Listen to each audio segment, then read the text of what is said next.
Imagine VOCA, advogado ou advogada atuante na seara criminal, deparando-se com um processo em que toda sorte de provas digitais está posta em xeque. Pois foi exatamente esse o cenário analisado pelo Superior Tribunal de Justiça, ao julgar o recurso em habeas corpus número 2.167, originário do Rio Grande do Sul. O caso derivado da famosa Operação Hinterland tinha como protagonista LG Oeste, acusado de tráfico internacional de drogas e lavagem de dinheiro. E aqui vai o ponto central.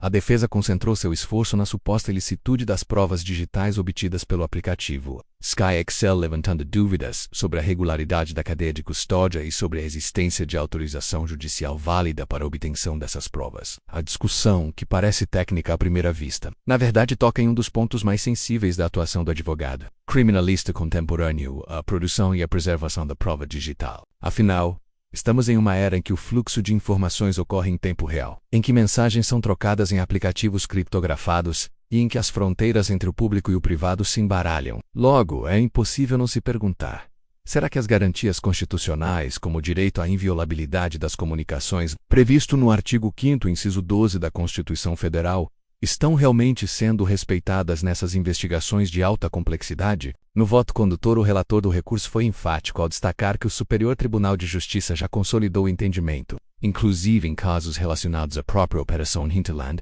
pela validade das provas digitais provenientes do SkyEx. Segundo ele, esses elementos não estavam isolados, mas sim acompanhados de quebras de sigilo, apreensões de entorpecentes e prisões em flagrante, todas resultantes de diligências minuciosas da Polícia Federal. O que temos, portanto, é uma moldura probatória plural, composta por diversos elementos de prova, reforçando a ideia de que a persecução penal não se sustenta apenas em um único alicerce. Aqui entra um detalhe estratégico para a advocacia. A análise da cadeia de custódia, levantada pela defesa, acabou sendo relativizada pelo tribunal. O relator argumentou que, mesmo se as provas digitais fossem desentranhadas dos autos, ainda restariam indícios suficientes de autoria e materialidade. Nos termos do artigo 319 do Código de Processo Civil, de 2015, e do artigo 12 do Código de Processo Penal, esse ponto é fundamental para que você, profissional do direito, perceba o movimento do judiciário em direção à teoria do aproveitamento da prova. Mesmo quando há questionamento sobre determinado elemento probatório, a existência de outras evidências autônomas pode suprir eventuais falhas,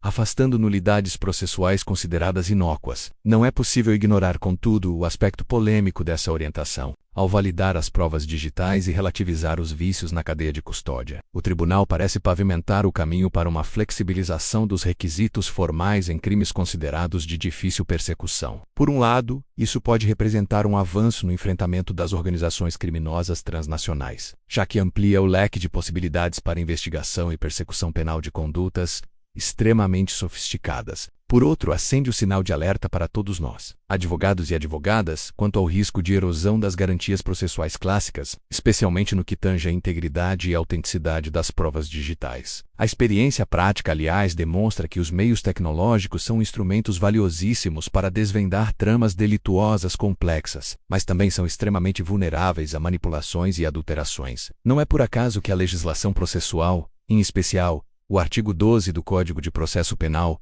exige rigor na cadeia de custódia, justamente para garantir que a prova coletada permaneça íntegra do momento de sua apreensão até sua apresentação em juízo. É nesse ponto que a atuação diligente da advocacia faz toda a diferença. Fiscalizar cada etapa do procedimento, levantar eventuais irregularidades e defender com firmeza a observância estrita dos preceitos legais e constitucionais. E aqui vale um chamado para reflexão. A decisão do Superior Tribunal de Justiça alinha-se a uma tendência de flexibilização, mas isso não significa que devamos aceitar passivamente qualquer tipo de prova digital sem a devida verificação de sua origem, integridade e autenticidade. É nosso dever questionar, provocar o contraditório e zelar para que as garantias fundamentais não sejam convertidas em meras formalidades esvaziadas de conteúdo. Afinal, cada avanço tecnológico traz consigo novos desafios éticos e jurídicos, e cabe a nós, operadores do direito, protagonizar o debate sobre os limites e possibilidades desses instrumentos no processo penal. Voltando à fundamentação do acórdão, destaca-se que, para além da validade das provas extraídas das CAECs, a decisão também abordou a aplicação da teoria do aproveitamento da prova, reforçando que a presença de outros elementos probatórios autônomos seria suficiente para a manutenção da denúncia. Tal entendimento encontra respaldo tanto na doutrina quanto na jurisprudência, ao buscar evitar nulidades processuais meramente formais, que em nada colaborariam para o alcance da verdade real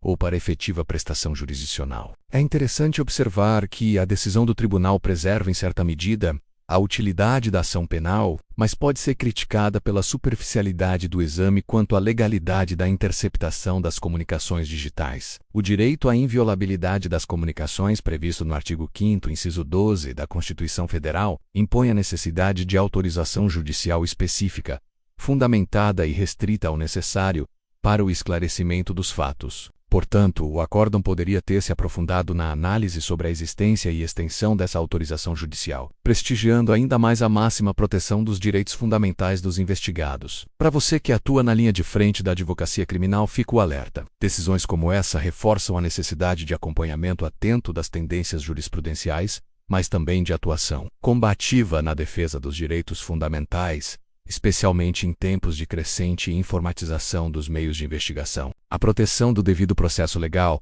da ampla defesa e do contraditório não pode ser relativizada, sob pena de retrocesso no campo das liberdades públicas. Na prática, a decisão comentada amplia o espectro de admissibilidade das provas tecnológicas, sobretudo em investigações de crimes complexos, como o tráfico internacional de drogas. Isso significa que daqui para frente a atuação da advocacia deve ser ainda mais técnica e detalhista na análise das cadeias de custódia, nos questionamentos sobre a obtenção das provas e na demonstração de eventuais vícios que possam comprometer a validade dos elementos colhidos. O risco de relativização das garantias processuais, especialmente quanto à integridade das provas digitais, impulsiona a necessidade de aprimoramento dos protocolos de coleta e conservação dessas evidências, bem como de adequação legislativa, para responder aos novos desafios do processo penal digital. Outro ponto relevante diz respeito à repercussão dessa decisão no universo jurídico, ao consolidar uma orientação jurisprudencial favorável à admissibilidade de provas digitais, mesmo diante de vícios pontuais na cadeia de custódia. O Superior Tribunal de Justiça contribui para a padronização dos critérios de valoração dessas provas. É preciso reconhecer que ainda há muito espaço para o amadurecimento legislativo e para o desenvolvimento de novos instrumentos normativos que possam disciplinar, de maneira mais precisa e eficaz, a coleta, o armazenamento e a apresentação de provas digitais no âmbito do processo penal. Para advogados e advogadas, a mensagem que fica é clara.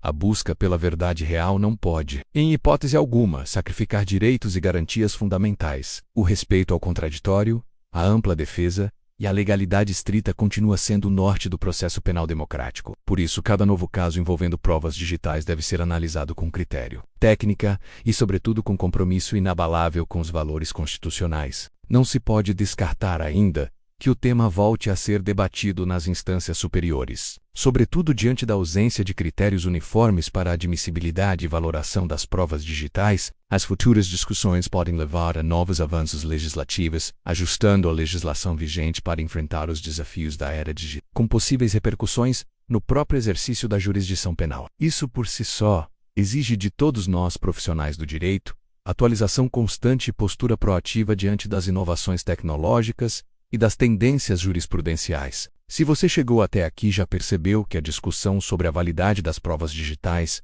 e a proteção das garantias fundamentais não é apenas técnica, mas profundamente estratégica e essencial para o exercício ético e eficiente da advocacia criminal. Acompanhar decisões como esta, conhecer profundamente a legislação e estar atento aos movimentos dos tribunais superiores faz toda a diferença para quem busca resultados concretos e defende, com paixão, o Estado democrático de direito. O link para o acórdão completo, com todos os detalhes do julgamento, está disponível na descrição deste vídeo. Não deixe de conferir e aprofundar ainda mais seus conhecimentos sobre o tema. Se este vídeo contribuiu para o seu aperfeiçoamento profissional, curta e compartilhe com seus colegas de profissão. E lembre-se, inscreva-se no canal para continuar recebendo conteúdos jurídicos de qualidade e se manter atualizado sobre os principais temas do direito. Até o próximo vídeo.